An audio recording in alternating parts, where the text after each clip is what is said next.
Okay, welcome to Real Money webinar. Today, we're talking about the 4 topics here. I have Aman with me as well. First one is how to unlock the unlimited borrowing capacity. Number 2, interest only versus principal and interest loans, and also paying off your mortgage versus investing, and also retire mortgage free with freedom.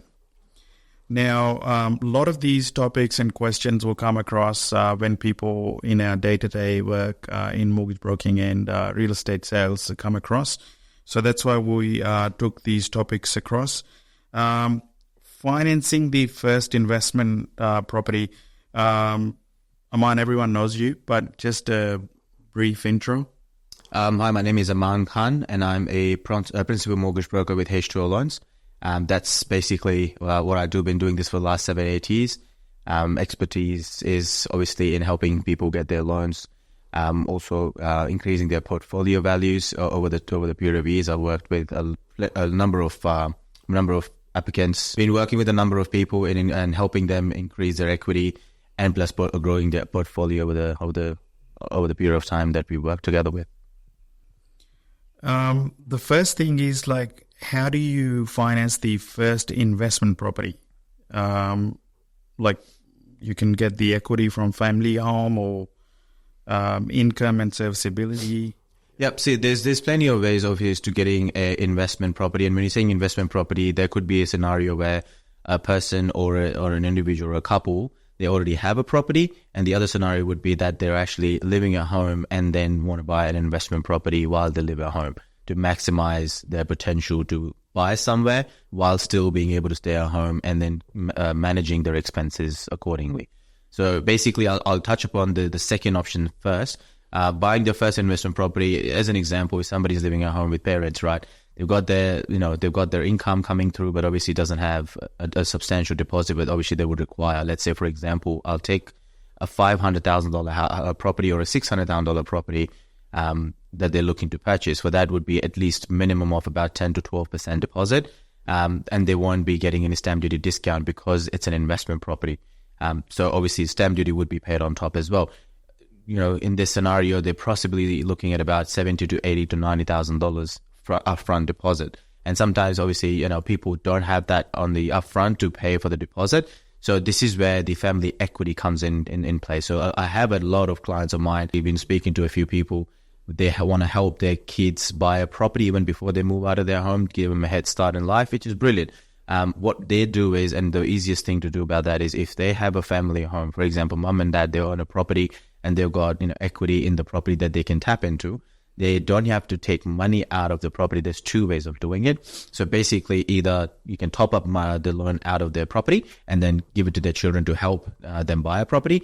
Number 2, which is more preferable, is getting that property to use as a security.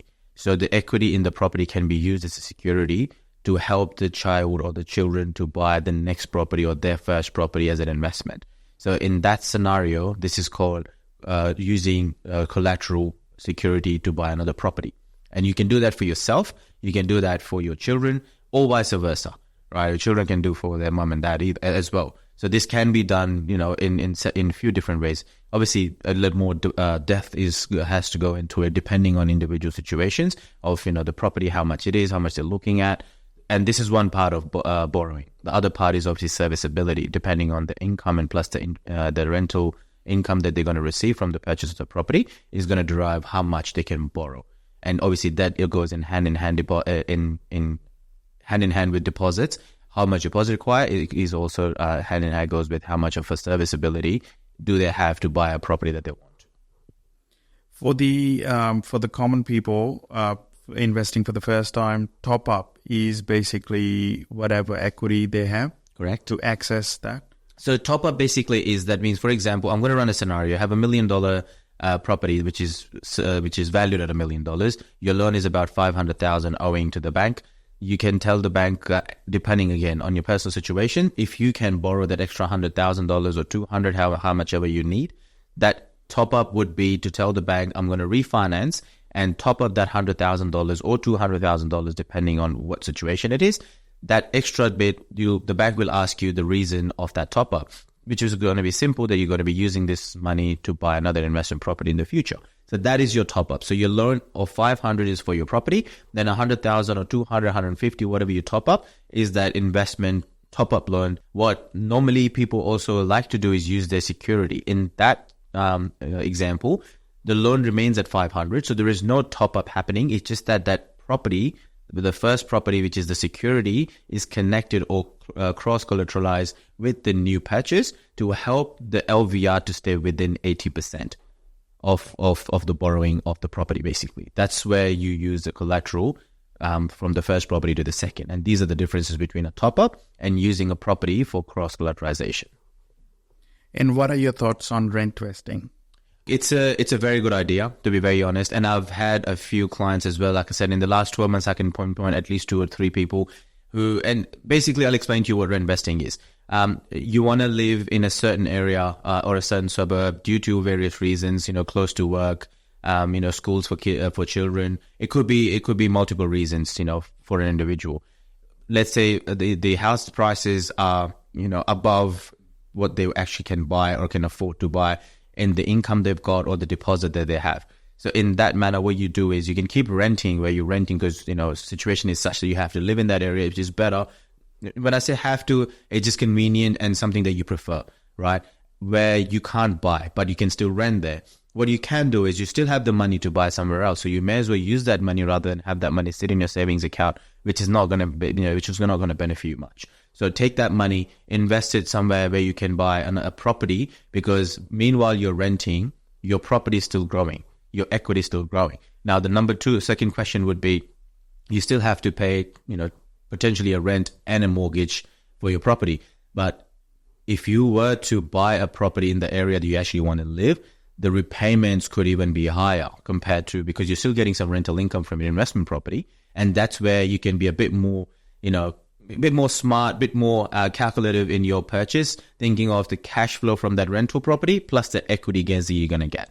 So this is where you can decide, but at least not have that 70, 80, $100,000 sitting in your bank account, not doing anything for the next 2, 3, 4, 5 years, however long you're going to be renting in that area, rather than that invested in your property somewhere else. Sorry. Yeah, so basically then the person can sort of weigh up their options depending on where they're living and where they can actually buy and what is the growth corridor, where the rental cash flow would be, decent enough for them to be able to pay yet rent where they're renting as well. So that's basically rent vesting for us, which is very handy, to be honest, if you think about it, because one, you have 2 options: either wait until you don't have to live in that area, or have enough or have enough deposit or have enough income for you to actually buy in that area. And that can happen in the next 2, 3, 4, 5 years. Meanwhile, at least have your money work, because, your money will still be making money while you're asleep.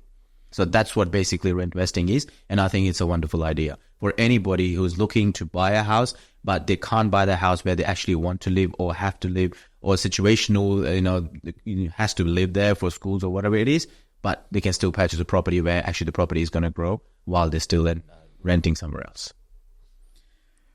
You mentioned cross-collateralization. We have a next diagram which explains about the cross-collateralization and also advantages and as well. Mm-hmm. And also when starting your portfolio, how does it work best? Are you able to explain that diagram, please? All right, so cross-collateralization, according to this diagram in front of us, basically to explain this, the home current value is 1.15, which is $1,150,000, right? Now, the loan amount on that is about $500,000. Accessible equity in that property is about $420,000. Now, what is accessible equity? Anything valued up to 80% of the value of the home, that is your accessible equity. So in this scenario, we've got $420,000 which we can access to buy another property. Now, that is not a top-up, that is cross-collateralization. So we don't have to top that money up. We're just going to be using that property to buy another property, right, as a security. Now, the option number 2, which we are looking to purchase in this scenario, home value is $2.1 million. And normally, like we just discussed, not paying LMI, 20% deposit is required in a normal scenario unless you're a professional. 20% of 2.1 is $420,000. In that scenario, you don't need any deposit. So you're using your current property to purchase the investment property while using the current property as a security in a cross-collateralization loan. So in that scenario, the loan is going to be 1.68 million for the new property, and the old property loan will remain at 500. So this is the difference between top up, which we discussed before. If you were to top up this loan, then that 420 would have been topped up on the first loan. That means the loan amount on the first property instead of 500 would have been 920. But because we're not topping up, and this also makes sense in a way if you're looking to buy an investment property as a second property, as high as the investment loan is, it is always going to benefit you when it comes to tax time. And your accountants and an accountant will explain that to you in detail. But higher the investment property loan, the better it is for you for tax deduction when it's tax time. So it's always recommended to use the first property if it's your owner occupier as a security to buy the next property and not top up. So the loan on the owner occupied property can remain as it is, where you can still buy the next property. Okay, so the advantages of cross collateralization when starting your portfolio, obviously if your LVR is 80% or under, there's going to be lower interest rates that you're going to be getting from the bank. The way LVR works is loan to value ratio. So the loan compared to the value of the property, if it's 80%, that is your first discount that you get. As your LVR goes below 70, there's another extra discount. Under 60, there's further discount. So the lower the LVR, the better interest rate that you get. So that's the number one advantages of a cross collateralization, where you get a lower interest rate on the next purchase. The second is tax deduction that we actually touched upon a little bit before. The higher the loan on an investment property, the better it is as far as tax deduction is concerned. And obviously for that to be discussed, I'd say speak to your accountant who are a little bit more equipped or better equipped in explaining you about the actual numbers in your personal situations. Now, your owner-occupied property loan is unaffected. The owner-occupied loan in this scenario, if you go back, it remains at 500. The loan does not increase on your owner-occupier. In fact, the property that you're buying as an investment, the loan will remain at 100%. So coming back to the previous diagram, the $2.1 million property, the loan also is going to be remaining at $2.1 million. You're just using a security as the first property. So that's why it's another benefit, and it's a huge benefit as far as tax is concerned. Number 4, buying investment property with zero or minimum deposit. Like we discussed, this is obviously one of the biggest reasons that you use your current property as a security to cross-collateralize, so you don't need a deposit. If you have deposit, what I always, as an example, recommend my clients to do is to use that deposit and put that in the redraw or offset facility of their owner-occupied property, rather than using that money towards purchasing their investment. As we discussed, tax deduction, it's just a better strategy. And if you obviously want to know a little bit more about it, speak to your accountant, speak to your financial advisor, they'll be able to give you the actual numbers on your current situation. So like we discussed previously as well, what's the alternative to cross-collateralization is obviously top up. So where you want to keep both your properties separate from each other, and there could be multiple reasons behind it. Sometimes people don't, individuals or people don't like to have all their property connected to each other. In case if they want to sell one property, they're going to have to refinance or, do a whole structure change in the future. So if you're foreseeing that it could happen anytime soon, then obviously, keep it separately. And the way to do it is obviously topping up the money on your current property and buy the next property. Like that, you are keeping both the properties separate entities to each other. So if you were to sell the first or the second property, it's unaffected in all sorts of manners, because you don't have to worry about, restructuring your loan or refinancing the first or the second property. That's the basically alternative to cross-collateralization. So does the bank look at the increase in the income whilst they give you the extra top up, or when you're using the existing property as a security for the next one, does your income need to be going up?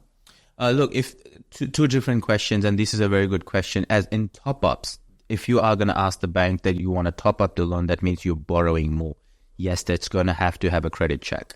That means they're going to be looking at your income to your liabilities, and then they will derive exactly how much you can actually borrow. If you can afford to borrow that 100, 200, 300,000 that you're looking to top up, yes, that's number one thing. The credit checks will be done, the calculations will be done, the serviceability has to be done, and it needs to make sense to the bank that you can borrow according to your income. So the answer is yes. Number 2, the question was in cross-collateralization. There are banks out there, different lenders, different niche products, where some banks, if you as a parent or you as an individual wants to use a property to use as securities for someone else to buy a property, for example, parents wants to use their property for the children to buy, the parents don't have to give any of their income off. as long as obviously they're working, the bank will not do the calculation for their income if they can afford for their property to be used as security for the 20% security for their children. So yes, the answer is you don't have to worry about doing any credit checks. They're not going to be any income calculations for yourself or serviceability calculations, whether or not you can do it. So you don't have to worry about that. So that option number 2, you can find banks where they don't have to look at any of your income statements or your personal details. Okay. The next part we're talking about is how to preserve the borrowing capacity when you're growing your portfolio. I think in this case, along with the finance side of things, it's very important in terms of picking the right property as a first up. So which has like a higher potential for capital growth. So which can be used as, which Aman mentioned before that as well, like where you can use that as a security and deposit, again with zero money down, buying the next house. And also, very important factor, Aman, maybe you can talk about this as well. Like, for example, you have access to the capital growth in your first property, but the cash flow isn't enough, for example, to service the next loan or loan number 2 or 3. So how important is that cash flow for additional loans? Look, as we all know, cash is king. The inflow of the cash is the most important bit, like I explained to you before as well, and we touched upon it a little bit, that there's 2 aspects to getting a loan. Number 1 is the deposit. The number 2 is your serviceability. Serviceability is derived by the income minus the expenses equals what you've got remaining is the money that you can use to borrow money, right? So in your questions, yes, 100%. It is extremely important. One of the most important factors is your cash flow. So what is your income? What rental income you're getting? Or if you're a self-employed person, how much money is your company making? It's extremely important for you to borrow the money that you need to. So sometimes you might have equity in your property, but you might not be able to borrow the money because your income isn't enough for the banks to give you more loan. But obviously there are also, different ways of doing that. If you're buying as an investment property, then obviously the rental income can be included. The negative tax deduction will be included as an add back into the calculations of the bank. So there are a few things in there as well. But yes, it's essential when you ask that question. Bottom line is you need to be earning a good income. Absolutely. And you need to maintain that. Absolutely. And plus keep your liabilities as low as possible. Yep. Your credit cards, your car loans, personal loans, buy now, pay later services, they're not going to help you in getting more loan. So I would always ask my clients, if you are looking to grow your portfolio, we're going to have to cut those expenses down. We're going to have to not look at a brand new car and say, I want to buy that car. You could, but then it's, what exactly do you want more? If you want to borrow more money to actually build your portfolio, gain equity increases, then you're going to have to obviously make sure that your liabilities that you can control them, which is credit card, car loans, personal loans, as much as you can. Also, there are creative ways in terms of increasing the rentals yield as well in Sydney and Melbourne, especially with the shortage of houses. I'm not talking about anything doing illegally, but legal way, adding more rental yield in the property. For example, in a portable home space and also multi-tenant situations as well. There are houses at the moment getting built with the attached granny flats where you can have, instead of 2, maybe 3 possible rentals. There are some examples we've seen in our marketplace as well, and also interstate as well. So in terms of let's say been earning well, like I'm doing overtime in my job. I've kept my income going as well. And my borrowing has, reached its limit, for example, in a conventional way. Yes, my properties have got gain in capital and everything like that. What are my alternatives if I want to buy more properties and I've maxed out? Depending, again, individual situations, I'm going to always have to say that because it really depends on individual situation, exactly what do you do for work and what structure is it for your work. So if you're a self-employed person, it's completely different answer to that question. If you're a PAYG, I'll start with PAYG because, I'd say when I say most, in ratios, more people are working as PAYG than obviously in their own ABNs.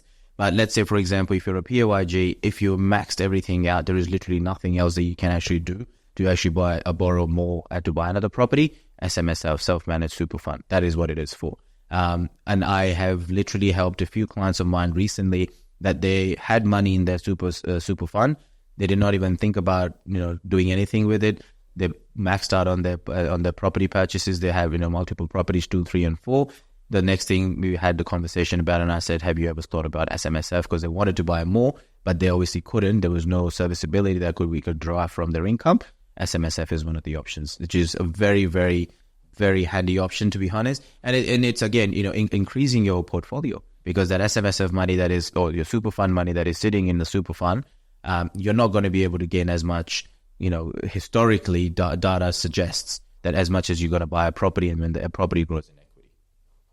How much money do I need to have in my super to buy a property on my own? Subjective vary, but let's take in for an example. If you want to buy something for $600,000, 20% deposit, which is $120, plus another $20,000 to $30,000, which will be a stamp duty, and also setting up your bare trust and all the trust that you have to create, and your SMSF fees and charges. So I would say around $150,000, if you've got that sitting in your SMSF or in your super fund, you can actually start the process. Again, that is one aspect as a deposit. The other would be the serviceability, where contribution towards your super from yourself or whoever is in the super fund, it could be your husband and wife.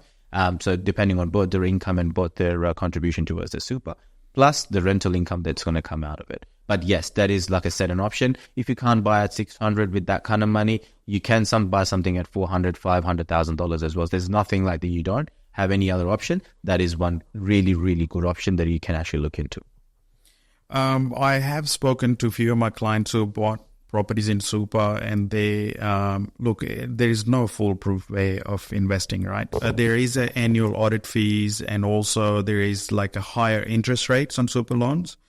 So you pay more than the usual interest rate. I think it's 1 or 2% more compared to... At an average, I would say about 7.5 to 8%, anywhere in between. Yep, currently, yes. Yep. So, which is higher than the usual interest rate. And also there is extra costs of like the annual audit of the account, and also the company, and all those compliance requirements. But again, like if your property is growing at a 5%, 7% growth per annum, and also your super is going in there, your rental is coming in there as well, and it's going to pay off in next 7, 8 years or 10 years. It depends how you look at it. Now, what is your thoughts on LowDo home loans? Look, it's a very niche product, LowDo home loans. If somebody has also looked into it, they would know the top 4 banks or the bigger banks are not in that space anymore, because it's a very niche product for a very niche market.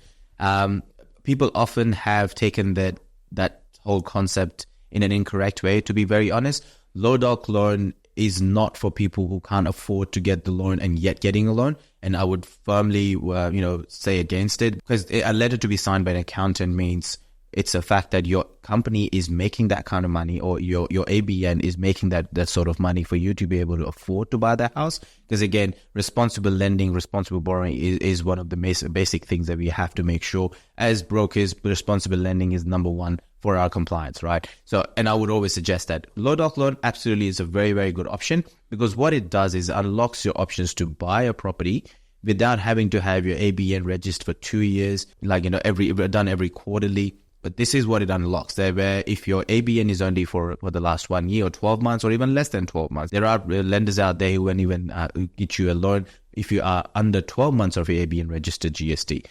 So that's what it's supposed to unlock. So yes, LowDo, mid-doc loan, as some lenders call it different name, very handy, absolutely. As long as you know that you're buying that property and you're getting that loan, knowing that it is well within your income capacity to be able to pay off that loan, it is a wonderful option, and not only an option for people who have just started. Let's say, for example, on PAYG, they've gone into an ABN company structure, and they want to buy something in the next 6 to 8 months, or say 12 months. They don't have to wait for another 12 months to go to a streamlined product for themselves, which is 2 years for all the banks out there, all the lenders out there. But there are lenders where they can get you a loan in the next 12 months. If you're working on an ABN, you can still get a loan on it without having to give them all sorts of documents. They wouldn't require minimal amount of documents, but they would be essential as well. But yes, it's a very, very good option for people who are just starting as a self-employed person themselves. On the topic of maxing on your borrowing capacity, there are other structures, like instead of individual, you can go on corporate or trust structures as well. Again, maybe you should speak to your accountant based on, this is more for like people in the small to medium businesses. Doesn't really apply to PAYG clients. So there is more you can explore buying properties on a corporate structure or a company or a trust or a family trust and something like that. Now, the one thing we get asked a lot, like, should I pay off my mortgage or should I keep on buying more properties? Again, very subjective, I would say, depending on exactly what's your appetite to grow your portfolio. I can literally go through different options with my own clients and different clients as well, where their thought process is different because maybe that's the stage of life they're in right now. That's the mental space they're in right now. But I would always say, if you have an opportunity to pay off your owner-occupied loan as much as you possibly can, do that. Because you can always use that equity that you're gonna make out of paying off your loan. You can use that to buy another property anyway. To pay off your owner-occupied loan is the best strategy as much as you possibly can, because there's nothing coming out of it for yourself as far as tax deductions or any of that is concerned. So like we touched upon, a lot of these points before as well. If you are to buy another property, or if you don't even want to buy a property, paying off your owner-occupied property loan makes absolute sense, because that will allow you to, number one, if you're not going to buy, it'll allow you to decrease, your repayments. You can be a bit more stress-free. Everybody of us wants to be like that.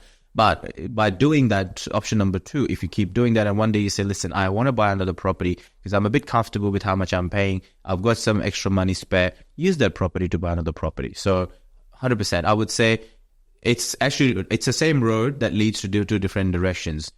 You can't go to the second one by crossing the first one first. You have to cross the first one, which is obviously paying off your owner-occupied loan. As far as paying off an investment property loan, again, this is not a financial advice, but speak to your accountant and your financial advisor.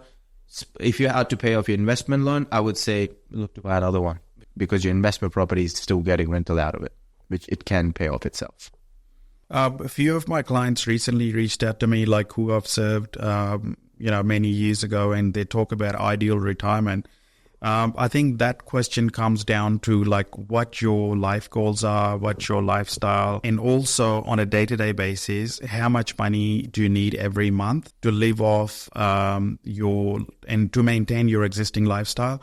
And also depends on if you still have a mortgage owing on your current property, or you maybe have invested some money in a business or a separate cash flow venture where it brings the money in and you can pay your mortgage and expenses and everything as well.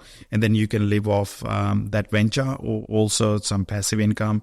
And also a very important thing, another thing, which is to look at, there is this FIRE movement in US, which we'll see a lot, like financially independent and retired early, where they talk about like how to stay ahead of inflation.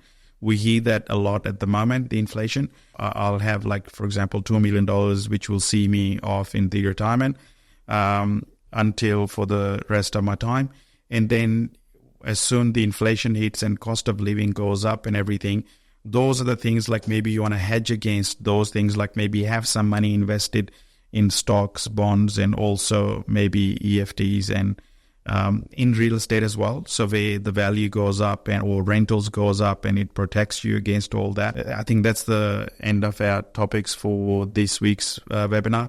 But it all comes down to taking an action on all that information. Where there's no action, there's nothing to be achieved. And we have rest of our team, basically, if you need any assistance in terms of one-on-one support, in terms of real estate or finance services, please feel free to reach out. So if you're new to this webinar or to this channel, my name is Khurram Shehzad. I'm a real estate agent working for NIDUS Group Real Estate, servicing Western Sydney region between Blacktown to St. Mary's. Any real estate questions, plans, needs, you can reach out to me directly.